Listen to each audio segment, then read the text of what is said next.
The Christian has no ground to stand on. All he has is conjecture. All he has is assumption. There's not one scripture in the entirety of the whole Bible where there's a "thus saith the Lord, I will send Jesus to die for your sins." All the Christian has is superstition. The ground has swallowed the sons of Korah, the Christians, alive. They have no truth to anything they're saying.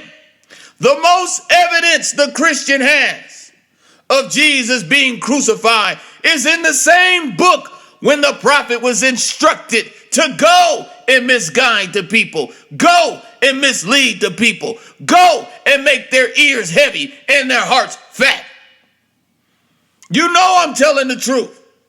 We have pulled the ground from beneath the Christian.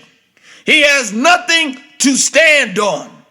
Where you're going to run, where you're going to hide when the judgment day will appear and you will be found guilty before the Most High. And the Jesus you're worshiping, the Isa you're worshiping, will testify against you because you have associated him with the Almighty God. He will witness against you. The Jews and the Christians believe in him before his death, and he will return, and he will be a swift witness against you. Prophet Isa, peace be upon him, he was God's Isaiah. Isaiah was instructed to go and misguide the children of Israel. And so was Isa, peace be upon him. He was sent to misguide you. Isaiah, the book of Isaiah rather, contains all the prophecies of Emmanuel, of the wonderful Counselor, Prince of Peace, everlasting Father, mighty God. The prophet Isaiah put two things for you to see. Either you're going to see the truth or you're going to see the lie.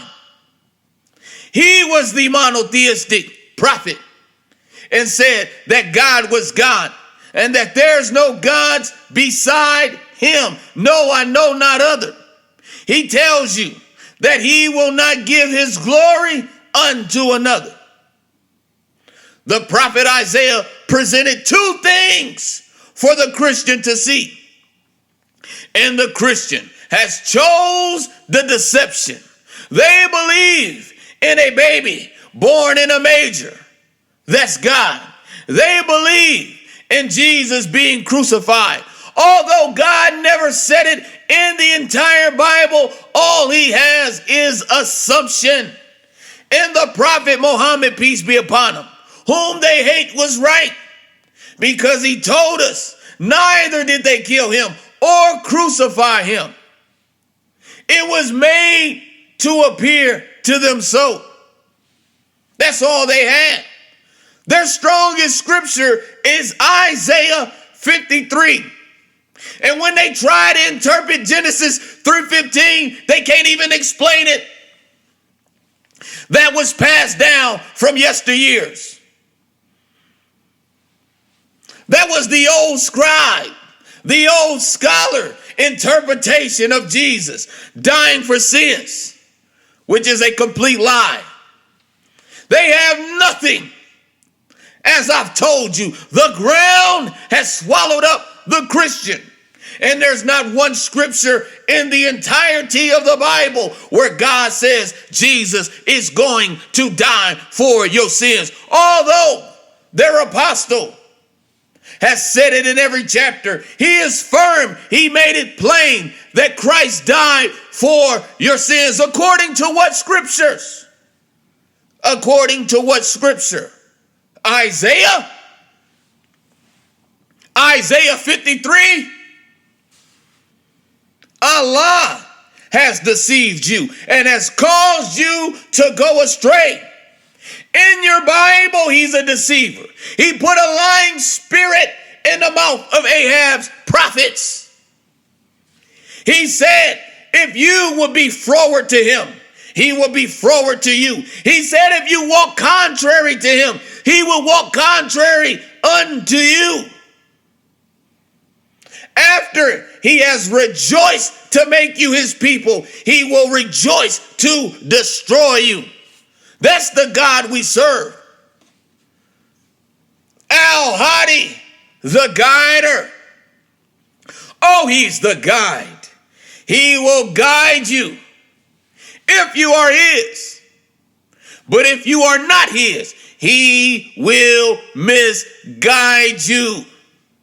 There's no need to make excuses and try to explain the Gospels. The Gospels are the Gospels. Jesus did what he was supposed to do. He was the Isaiah. And if you go to Luke chapter 4, he reads from the book of Isaiah on the Sabbath and said this scripture is fulfilled this day in your ears. He knew his assignment. He knew he was there to be the misguider. And he has misguided you, and he will testify against you.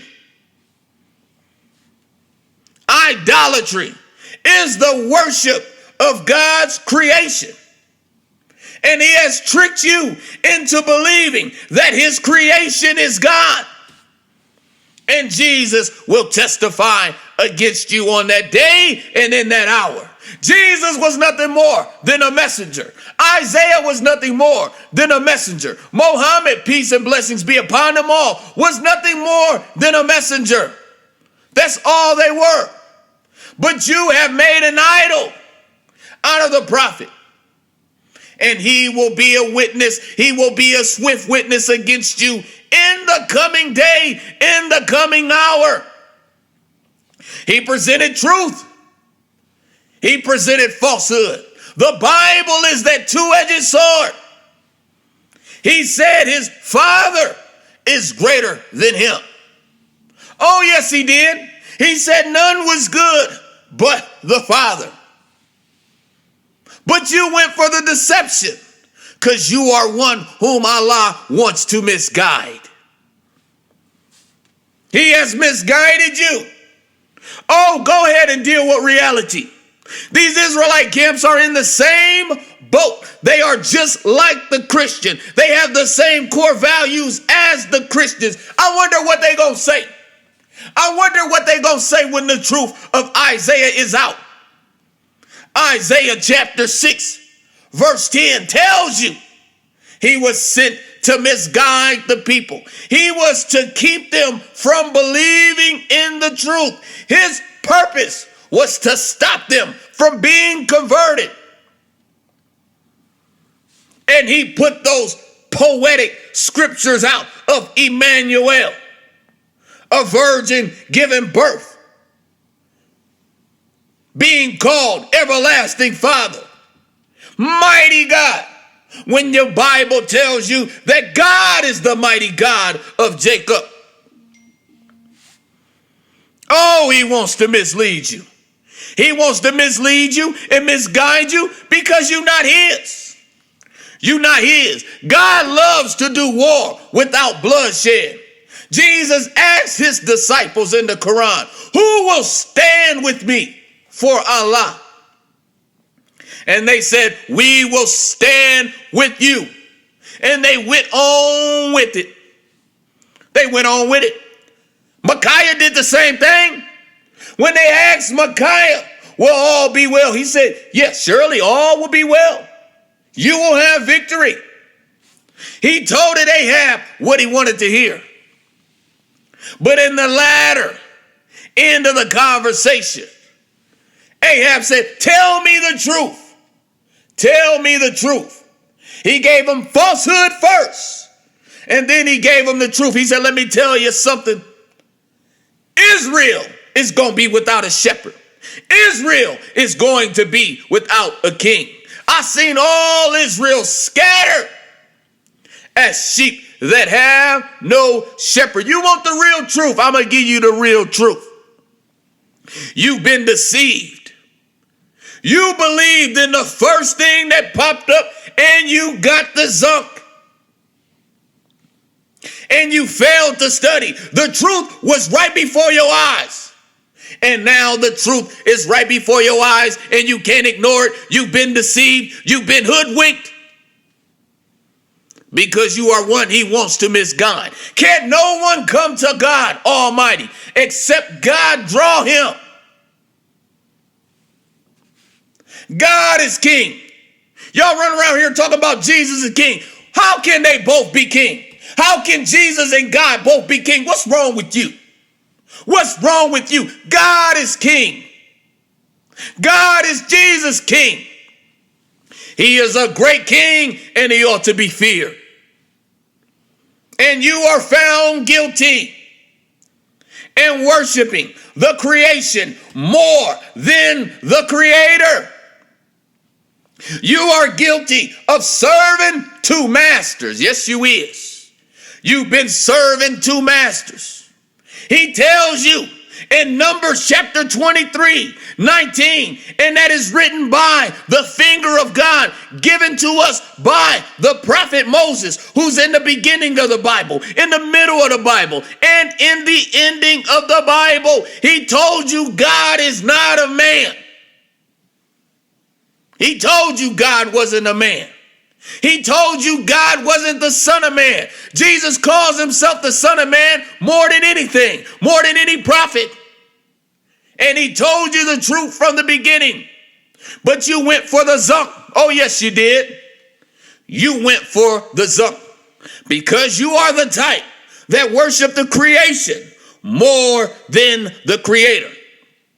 You are like Eli, exalting your sons above God Almighty. But one day you're going to pay. You're going to pay. And now you mad at the Muslim because they believe in one God. The Christians, they believe in two gods. They believe in three gods. Ever since the New Testament came, they've been believing in more than one God. Because they believe Jesus is God and they believe the Father is God. Which one is God? They both can't be God. God is God. You've had the wool pulled over your eyes. Yes, you have. And God sent a Gentile messenger whom Jesus spoke of. He said the Comforter, he will lead and guide you in all truth. Jesus didn't say he would lead you and guide you in all truth. He said the Comforter that would come after him would lead and guide you in all truth. And he told us the truth. There's no evidence in the entirety of the Old Testament speaking of Jesus dying on a cross for your sins. You would have to interpret it that way. You would have to believe it that way. It's not plain. It's not plain. And the prophet Muhammad came on the scene, peace be upon him, and he said, neither did they kill him or crucify him. It was only made to appear that way.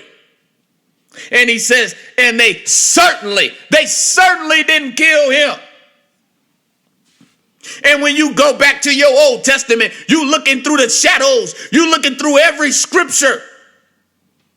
You putting stuff in there that ain't even there. Messiah is not mentioned in Isaiah 53. Son is not mentioned in Isaiah 53.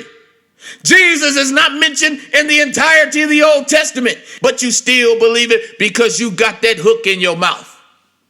You got that hook in your jaw. And you've been fished. You've been pulled out of God's word. And now you believing in falsehood. Now you believing in the zump. Oh, I know. Jesus is the Isaiah that God used to mislead you. He told his disciples, you will be fishermen of men. Paul told you about a deception, didn't he?